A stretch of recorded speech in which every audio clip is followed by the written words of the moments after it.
Well, hello, General Hospital Daily Recap fans. Today's Daily Recap is for Monday, January the 8th, 2024.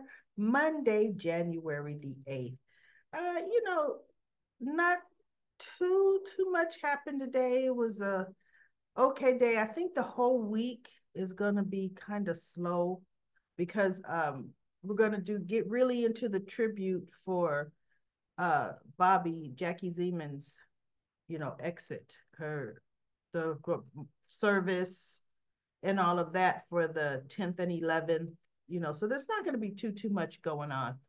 But what we did have is Felicia shows up at Maxie's office. Cody is there, and she wants to apologize, or actually not wants to. She apologizes to Cody, and he's like, "For what?" And Maxie's like, "What would you have to apologize to Cody for?" She said, "Well, I had another DNA test run on you without your knowledge." And he goes, "Wait, you had what?" And he goes, how did you get that done?" And so she said, "I took the hair sample from the hairbrush and I had it tested." And he's looking like, oh, he's ready to come clean, right? And Sasha walks in. She goes, "Oh, am I interrupting something?"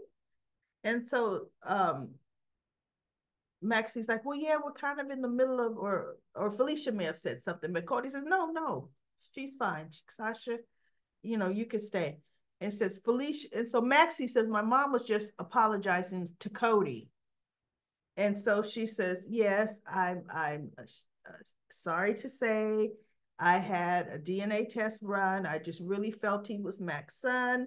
And Sasha says, "Oh, so with another DNA test, then that he's not Mac's son." And Cody's looking at Sasha like, "How? No, another DNA test will prove I am Mac's son, right?"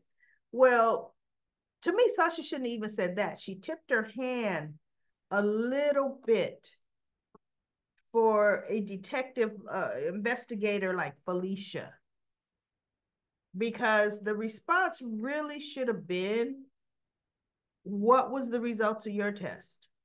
Realistically, that's what it should have been, right? Not this whole certainty thing. And I'm thinking, okay, that means Sasha did something. That's my dog clearing her throat. That means Sasha did something to the test. So sure enough, and she goes, "I'm really sorry, Cody." And so Cody said, "Felicia, no one would have known. I certainly didn't know that you did this. Why say anything?" She said, "Because what I did was still wrong. And I didn't go about it the right way. I needed to apologize for my actions." And he was like, wow. He never really thought, okay, you should be honest about your actions. So of course she's gonna really, she's trying to take over my whole recording today. That's still my dog, that my 15 and a half will be 16-year-old Yorkie in March. Still here. But anyway, um, and she decided today she wants to be in her bed right behind me, right behind my desk. So, okay. Anyway, so but Maxie says, "You know what? I'm taking the rest of the day off. Come on, mom, let's go." So she goes to spend with my mother. So they leave the room, and Cody's like, "What just happened?" And so Sasha told him she was suspecting Felicia was up to something when she was on that set out of the blue. And she says, "I saw her taking hair from the brush." She goes, "I didn't quite know exactly what was she was going to do, but then I saw her give it to a messenger. So I switched the samples." Now, see, that's only soap opera land and soap opera talk, because we all saw that scene. Felicia put the hair in a Ziploc. Actually, she had it in paper, dropped it in the Ziploc, zipped it up. She had the bag for the courier. She put it in there, and then had an outer envelope and gave to the courier. At what point in time, everybody, did Sasha have time to switch the hair sample? It never left Felicia's possession. It went from her getting it, her stuff shoving it in her purse, and her giving it to a carrier. Sasha was working that day. Her and Cody were about to, film on Home and Heart. When did Sasha have an opportunity to leave? And I don't care if she did leave. How did she get the package, the envelope from the carrier to switch it? How did she get to the hospital? Let's say she didn't get to the carrier. How did she get to the lab? Even though we know you can't trust any results from General Hospital's lab, it's not secure. Absolutely, positively not. But what she's saying she did would have physically been impossible to do. Seriously. But see, that was nice to write. That was a nice little story to write. And then Cody is like, "Oh no, Sasha, I can't tell the truth because I committed a crime, and now you're an accomplice in my crime." I'm thinking, shut up, Cody, because how would it be known that you committed a crime? Even if in fact it does turn up that you are Mac's son. You dropped the lawsuit. All you have to do is tell Scott, "Look, Scott Baldwin, after I signed the affidavit, I found out I was Max Scorpio's son. That's why I dropped the lawsuit. So I need you to protect me, protect my legal interests if anything were to come up." See, no, he goes, "And by me letting Scott talk me into that lawsuit, it cost me a wonderful." Oh, shut up. That is so weak. You don't really want to be a part of that wonderful family. You want to be able to look on from afar. You want to be that nice friend of the family. You don't want the responsibility, Cody, of truly being in the family.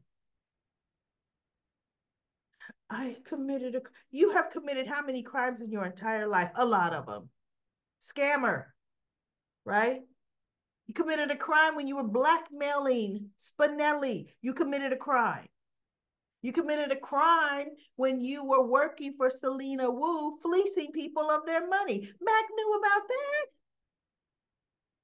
"Oh, I signed my name on a piece of official document." Oh, please. I'm so sick of that storyline, y'all. I don't know what to say. Matter of fact, I'm going to stop saying anything about it. That's how much I just don't like it. Next, we have, these two.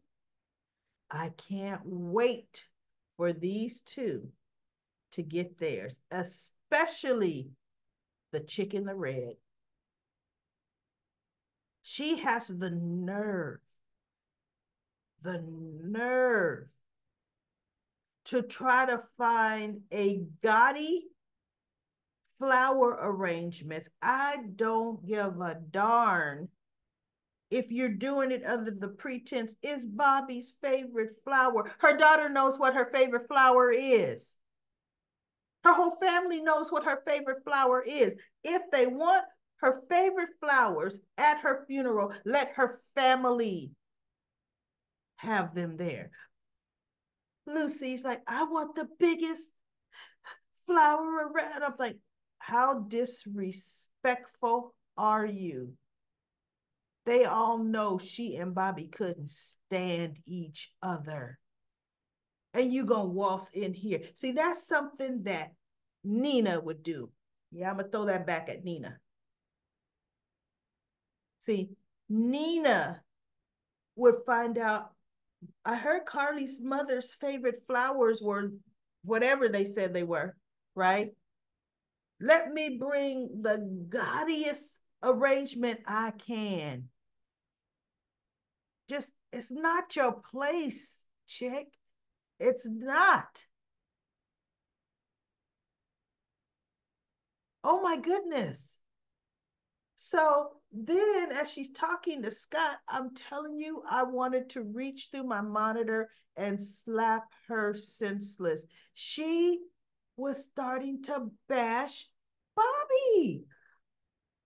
If any of Carly's family could have been walking by, you know how soaps are, they're around the corner, they up under your table, because people talk in public and all of a sudden everybody can hear. I'm walking down the sidewalk and you talking in public in soaps and I heard you, right?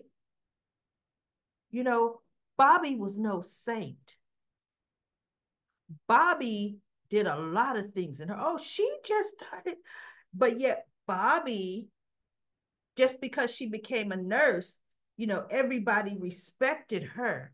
Everybody but me, I made mistakes, and mind you, yes, they were mistakes, but Bobby made worse mistakes. And I was like, oh, that's horrible.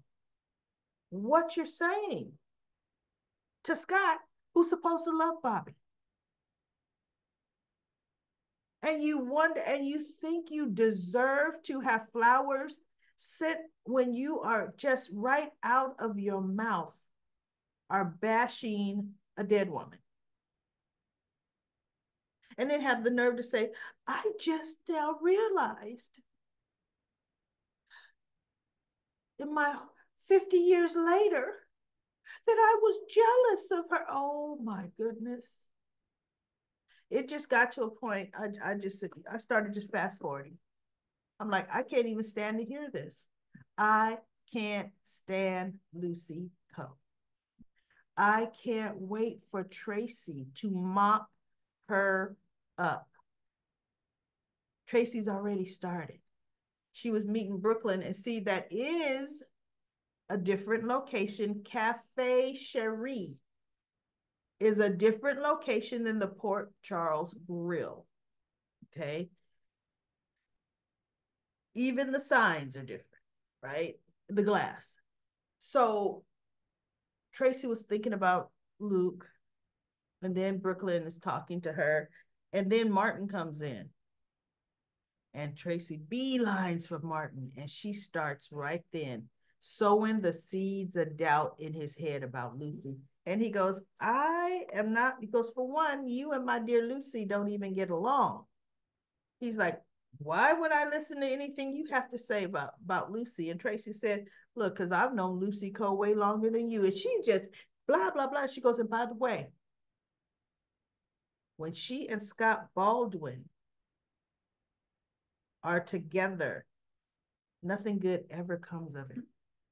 Their history shows it. Those two always end up, she didn't say back in bed, but she insinuated that that's their history. And then they're scheming together. Because where is she now? I'll bet you she's with Scott Baldwin. And he's just sitting there. So she goes, I just want you to know, you need to have your eyes wide open with that Lucy Coe. And he's just sitting there. And I thought, yeah, good. Sow those seeds of doubts, because he's starting to notice Lucy is beelining for Scott. You remember when him and Kevin, Kevin, Laura, and Lucy were supposed to be having dinner. Lucy couldn't even sit at the table with them for being over there with Scott. So yeah, he's going to start questioning and seeing and noticing. Good. Seeds of doubt. And so Tracy ends up telling Brooklyn, they're trying to set me up. She goes, and I caught them. They don't know I know. But I'm getting ready to turn it around on them and bury them. Good, good, Tracy. So next we have Dante. He unhandcuffs Sonny and he sits across the table. Sonny's like, he goes, Dad, he goes, Sonny, I have something I need to tell you. As a cop, do I need my, he goes, As your son, Sonny, I need to tell you this as your son. He goes, Bobby Spencer died last night. And Sonny is looking. And he goes, I did not want you to hear this from anybody else. But, I wanted to make sure I've told you. So they talked, and he goes, and the only reason I arrested you, Cyrus Renault, ID'd you. And he goes, what's going on, Dad? And so Sonny is like, oh, like still thinking about just hearing the word that Bobby died. Oh no. And he's thinking, I know Carly is all broken up. Well, not Alexis, Diane walks in. And Diane says, I need a moment with my client. Dante leaves. She's talking to Sonny. And she said, oh, she goes, okay. So now we've got Cyrus Renault, assault charges against you. And with on top of everything else you're going through, and he goes, did you know Bobby died? She goes, yes, I heard that. Son. Tragedy. She goes, but let's deal with you right now. She says, and also we're going to have to talk about, do you want me to start setting up the paperwork, the divorce paperwork against Nina? She just point, cut to the chase. You ready? Because, she's like, look, ain't nothing but a word. I already had them made up a year ago. Woo. Actually, not a year ago. I had them made up as soon as you married her. Just got to push print, Sonny. Got to push print. She didn't say that though, but realistically, Diane's ready to sever that tie. He goes, I can't think about that, Diane. She goes, okay. Let me see if I can get you out of here on bail, because Cyrus Renault is a convicted criminal and he was violent and dangerous. So self-defense. He goes, he didn't lay a hand on me. She goes, well, you know what? I still could work with what I got. So she went out and Dante comes back in and is talking to Sonny some more. And she comes back in and she goes, all right, you're free to go. Got you out on bail. Worked in our favor. He's a convicted violent criminal. We're going to talk about strategy. Why don't you go home? Get your thoughts together. And she says, we could talk about that other matter that I mentioned before. She talked about Nina. She pushing for that divorce. But you call me when you feel like you're ready to talk to me. So she goes, detective, and she leaves. And Dante tells Sonny, he goes, Dad, you do know. He goes, Dante, I know. He goes, and I heard you. I heard you. And I love you. You are my son, who is also a cop. I know. And he goes, I love you too, Dad. He goes, and I am literally right down the hall from you. Literally. If you need to talk, Sonny, just call me. Don't hesitate to reach out to me. And he goes, I know. So he leaves. He leaves. And Elizabeth, Carly is crying in the Kelly's, and somebody knocks on the door. She's like, we're closed. And they knock again, and it's Elizabeth. And Carly and Elizabeth, they used to be enemies. They're not enemies anymore, because look, she spent more time trying to really be an enemy of Sam. See, she's always fighting everybody for Jason's affections. That's Elizabeth, right? Whether it's Carly, whether it's Sam, Elizabeth's always been Elizabeth. When he come back this next time, she gonna fight for his affections, right? So they have a good talk, because Elizabeth, she talks to Carly about how Bobby was a big factor after her rape. Teenage girl, she says that this was the darkest time of my life, and I did not think I could ever come through that. And I couldn't have without Bobby. And Carly went to the back and she was going to make them some tea or something. And the sink was backed up. And Carly is just yelling like, darn it. She didn't say darn it, but anyway. And Elizabeth's like, what's going on? So she goes back and she goes, this sink is backing up again out of all days. And she's like, I just can't take it. So Elizabeth says, is there still a wrench here? And Carly says, yeah. So she's handed it to me. So she goes, because it's not the sink. And she goes under and she hits the pipe. Come on, hits the pipe with the wrench a few times. And the water starts coming out. She goes, it's always been the pipes. She goes, Carly, it's been this way from when I used to work here at Kelly's. And this is what we had to do. And Carly said, I forgot. I only really associate you and my mom with the hospital. I forgot you used to work for her here before the hospital. So that just showed Elizabeth's history. So they had a really, really good conversation.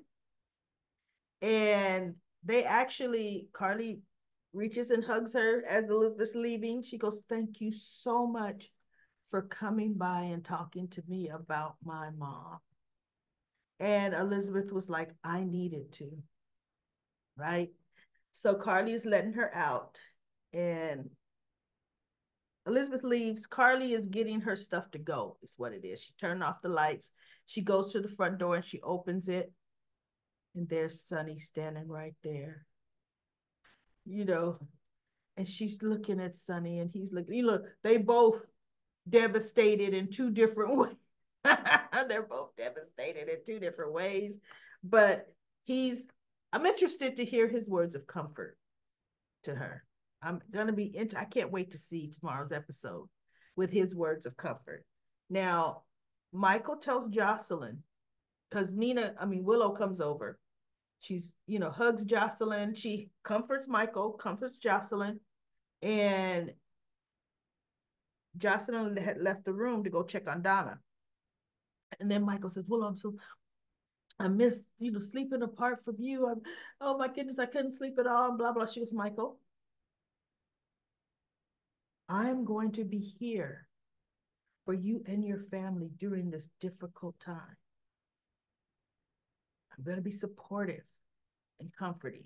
She says, but don't mistake that for I'm ready to think about our marriage. She goes, because now I'm having to rethink everything. And I'm thinking, Willow, you are taking that way too far. Seriously. I got to rethink everything. I got to rethink our love for each other. You don't have to rethink all that. Just be pissed at what he did. Because you didn't want him rethinking his love for you and your love for him when you finally told him the truth that you were dying, right? There's no rethinking. Just, I'm still pissed. I still feel betrayed. I need time to get over it. That's all you need to say, Willow. But she says, I will be bringing the children by after school today, after work. She goes, after work and school. We'll see you later tonight. She walks out. And then Jocelyn walks into the kitchen and Michael says, how much of that did you hear? She said, enough to know you messed up. What did you do? And Michael told Jocelyn the truth. And Jocelyn, of course, was pissed at how could you choose Nina over mom? And he goes, that's not what I did. And he tells her, whatever his reasons. And she goes, you know what, Michael? I'm very mad at you. I'm very upset at what you've done. She said, but right now with what's going with what happened to Grandma Bobby, I don't have time. I can't deal with that emotion. Because right now we need to stick together for mom. And that's all I could think about, Michael. And I know during this time, I need you. Because Michael's always been her comfort block, right? And so she goes, I will deal with that later. I just later. And so he says, and I need you too, Joss. So they hug each other. That was really cool. Now, for comment corner, I had a ton of comments from the 60th episode, 60 years episode, and that was great. And then a ton of comments from last Friday's episode. And mind you, this General Hospital 60 years video that I did, we're almost at 1,800 views on that one video. Keep it up. We're going to hit 2,000 within the next 2 days, views in that video. So anyway, everybody, listen, go to Comment Corner, read the comments from both of those videos, and I'll be back tomorrow for another daily recap of General Hospital.